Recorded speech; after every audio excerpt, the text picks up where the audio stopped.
थोड़े दिनों पहले मैंने अपने चैनल पर एक शॉर्ट वीडियो अपलोड किया था। सबसे पहले आप उस शॉर्ट वीडियो को देखिए।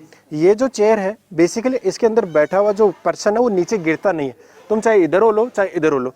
इसका रीजन ये है क्योंकि जो सेंटर ऑफ ग्रेविटी है वो इसमें काफी नीचे लाई करती है, ठीक है ना। हाँ, जिस पॉइंट के अबाउट आप इधर या इधर हो रहे हो ना, उस पॉइंट से काफी नीचे गए, तो आप इधर या उधर गिरने का ट्राई करो, गिरोगे नहीं। ये देखो, काफी मजा आ रहा होगा तेरे को तो। यस सर, बहुत मजा आ रहा है। देख लिया, इस वीडियो को लगभग 30 से 35 लाख लोगों ने अब तक देख लिया है जिस समय मैं ये वीडियो रिकॉर्ड कर रहा हूं। और इसके ऊपर जो आप लोगों ने प्यार बरसाया है ना, हद है। मतलब ऐसा लग रहा है कि पता नहीं सारा गुस्सा इसी कमेंट बॉक्स पे निकालना है, तोड़ देना है इसे। कुछ भी कमेंट कर रहे हो आप लोग, हैं मजे मजे में। पहले समझ तो लो वो चीज क्या है। क्या मैंने इस वीडियो के अंदर कुछ भी गलत बताया? और अगर गलत बताया तो सही क्या होना चाहिए था, उसका रीजन तो किसी ने लिखा नहीं, बस कमेंट कर रहे हैं, कमेंट कर रहे हैं। अब देखिए, नेगेटिव कमेंट मत कीजिए ना आप लोग, पहले इस चीज को समझ लीजिए।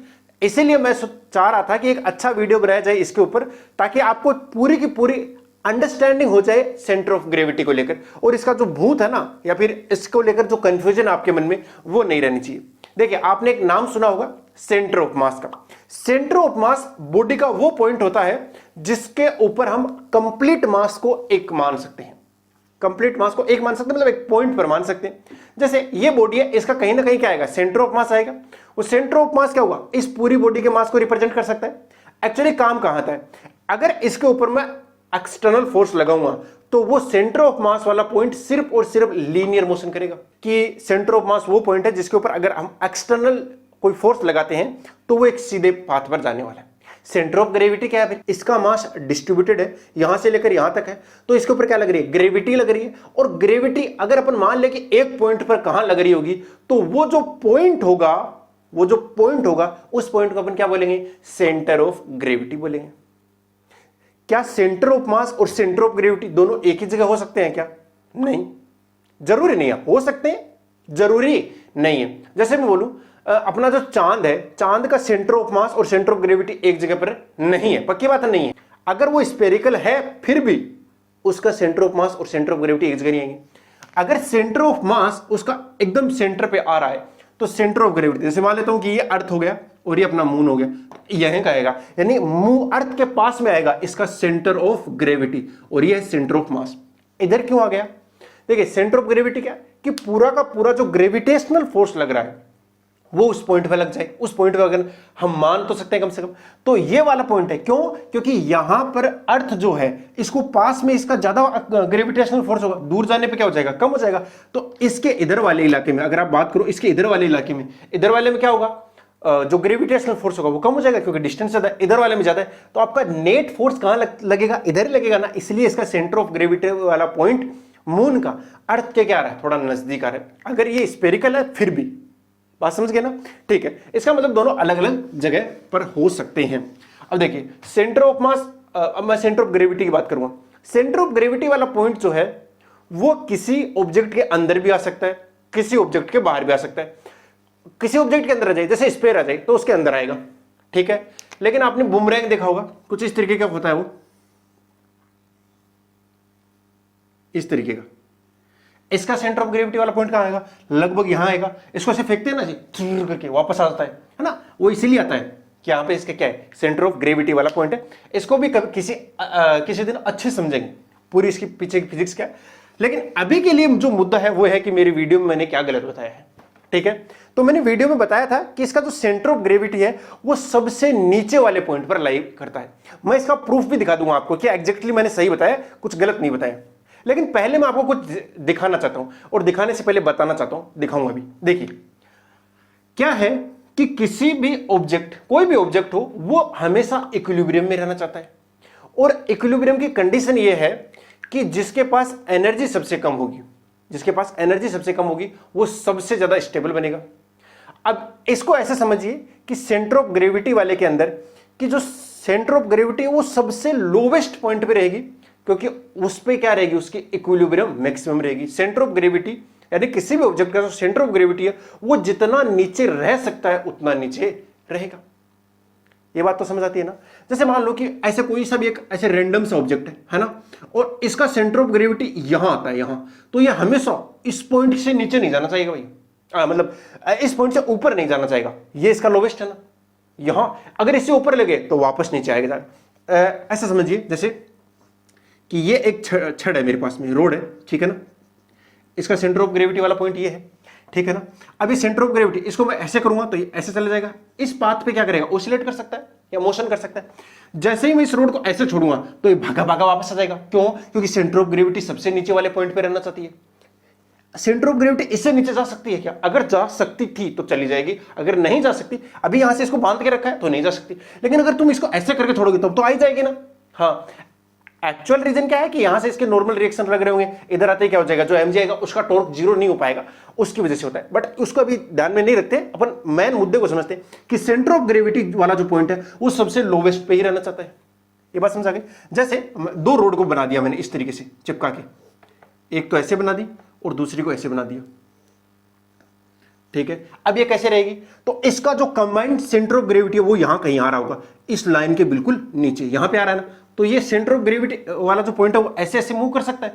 लेकिन अगर अपन इसको यहां से ले जाके छोड़ देंगे तो ये जाएगा भागा भागा, और थोड़ी देर बाद में क्या हो जाएगा, यहां पर आके रुक जाएगा, क्योंकि यही क्या इसका सेंटर ऑफ ग्रेविटी वाला है और ये इसका लोवेस्ट है, जितना नीचे हो सकता था उतना नीचे जाके रुकने वाला है। ये चीज तो आपको समझ में आ रही है ना। अब आपको ये मैं प्यारा सा वीडियो दिखाता हूं, आप उस वीडियो को देखिए फटाफट। सेंटर ऑफ ग्रेविटी को समझने के लिए हम इस बर्ड का ठीक से यूज कर सकते हैं। इस बर्ड को इस तरीके से डिजाइन किया गया है कि इसका जो सेंटर ऑफ ग्रेविटी है वो इसके चोंच पर ही काम करता है। तो जैसे ही मैं इसको ऐसे पुश करता हूं तो सेंटर ऑफ ग्रेविटी क्या है भैया, थोड़ा ऊपर आ गया है, तो ये वापस नीचे चला जाता है।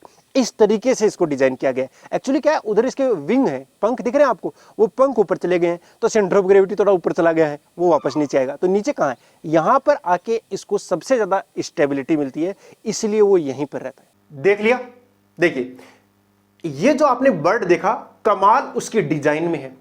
उसके डिजाइन को हमने ऐसे कर दिया है, अगर आपने ध्यान से देखा होगा तो इसके पंख थोड़े ऊपर की ओर निकले हुए थे और मांस जो था इसका, पेट वगैरह, वो पीछे की ओर था इस तरीके से, और चोंच के ऊपर क्या आ गया था, सेंटर ऑफ ग्रेविटी आ गया था।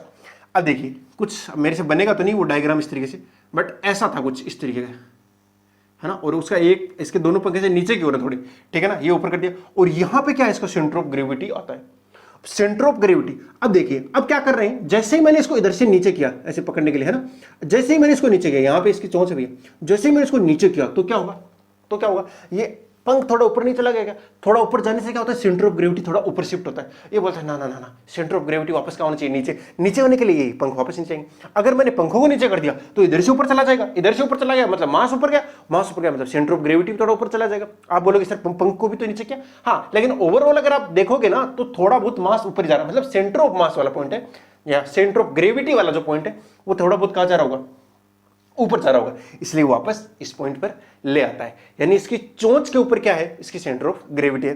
कल परसों मैंने, मतलब कल परसों तो नहीं, हो गए थोड़े दिन, एक वीडियो देखा था फन इन पाठशाला का, ठीक है, जिसके अंदर सर जो है एक चीज समझा रहे थे बच्चे को, पेन नहीं था, रिफिल थी शायद, हाँ, वो ऐसे अंगुली के ऊपर बैलेंस कर दिया। उसे कैसे किया कि उसको ऐसे एक डिजाइन से बांधा हुआ था, ठीक है ना, उसका जो कमाल है उसके डिजाइन में ही है, ध्यान से देखना, उसको ऐसे डिजाइन से बांध दिया और यहां पर एक हैवी ऑब्जेक्ट होगा, इसका ये हैवी होगा, पक्की बात है, ये थोड़ा हैवी होगा।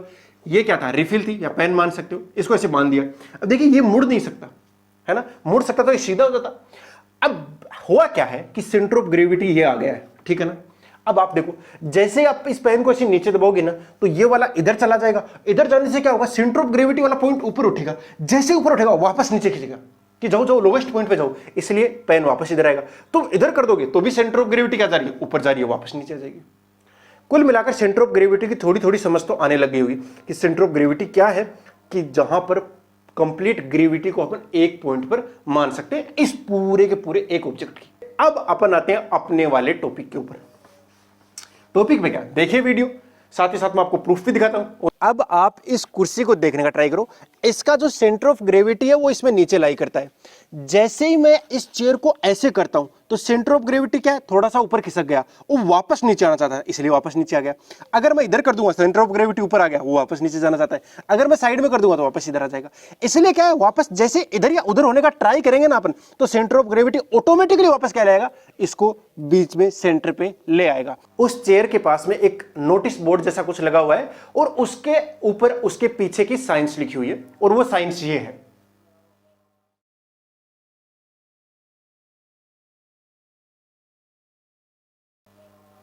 ठीक है, देख लिया, तसल्ली पड़ गई। अब मैं बताता हूं हुआ क्या है एक्चुअली। वही एक ही बात है भाई, डिजाइन के अंदर है। डिजाइन कुछ इस तरीके से है, देखिए ये बीच के अंदर वो डंडा हो गया, ठीक है ना, हैवी है, काफी हैवी है वो। ऊपर वो चेयर हो गई, चेयर बनेगी तो नहीं मुझसे, कोशिश करता हूं इस तरीके से, ठीक है ना, वो चेयर होगी। और भी है इसके अंदर, ऐसे सर्कुलर एक रिंग लगा दी गई है इस तरीके से, और इस तरीके से। अब क्या इसके अंदर सेंटर ऑफ ग्रेविटी क्या है, बहुत नीचे लाई करती है। जैसे मान लेता हूं मैं यहां करती हुई, एक्चुअली क्या मास है। अभी तो जो ये चेयर है इसको थोड़ा सा मॉडिफाइड कर दिया गया, वरना एक्चुअल में इसके नीचे 4 डंडे और भी लगे हुए थे, काफी हैवी बनाया गया था इसको नीचे से, ताकि सेंटर ऑफ ग्रेविटी सबसे नीचे वाले पॉइंट पे रहे। इसको ग्रेविटेशनल चेयर भी बोलते हैं, ठीक है जी। हुआ क्या है, जैसे आप इसको ऐसे करते हो, ऐसे करते हो, ऐसे करो, ऐसे करोगे, ऐसे करो, तो ये क्या आएगा, थोड़ा ऊपर आ जाएगा ना ऐसे, इस तरीके से। और जैसे ही ऊपर आएगा तो क्या होगा भैया, सेंटर ऑफ ग्रेविटी इस रास्ते को फॉलो करने वाली है ना, तो सेंटर ऑफ ग्रेविटी यहां आ गई है।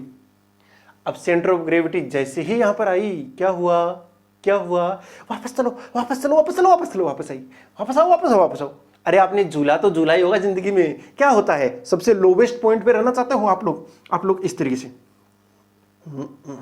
ठीक है ना, इस तरीके से बैठे रहते हो आप लोग, और ऐसे जाते हो, है ना, सबसे लोवेस्ट पॉइंट पर रहना चाहते हो। और अगर आपको कोई यहां ऐसे खींच के छोड़ेगा तो क्या होगा, ग्रेविटी, सेंटर ऑफ ग्रेविटी सबसे नीचे, यहां जाना चाहते हो, वापस वापस वापस वापस वापस वापस। क्या मजे आ रहे हैं तुमको तो, है ना। और है ना, ऐसे मजे मजे में कमेंट मत किया करो यार। अगर आपको कुछ समझ में नहीं आ रहा तो आप मुझे बताइए ना, मैं आपको उसका जो डिटेलिंग है उसको आसान बना दूंगा, एकदम खोल के दिखा दूंगा कि इसके अंदर ऐसा सा क्यों हो रहा है भाई। ओके, अगर अभी भी आपको लगता है कि मैंने कुछ गलत बताया है तो प्लीज आप मुझे करेक्ट कर दीजिए। हाँ, अगर आप टीचर हैं, कहीं से कुछ भी हैं, तब भी इस वीडियो को देख रहे हैं तो प्लीज मुझे करेक्ट कीजिए, मैं उसको एकदम ठीक करके बता दूंगा। ओके, हाँ, ताकि बच्चों तक जो मैं पहुंचाना चाहता हूं वो एकदम सही चीज पहुंच जाए। ओके सर, ठीक है बच्चों, तो उम्मीद करता हूं आपको ये वाला वीडियो बहुत ज्यादा पसंद आया होगा।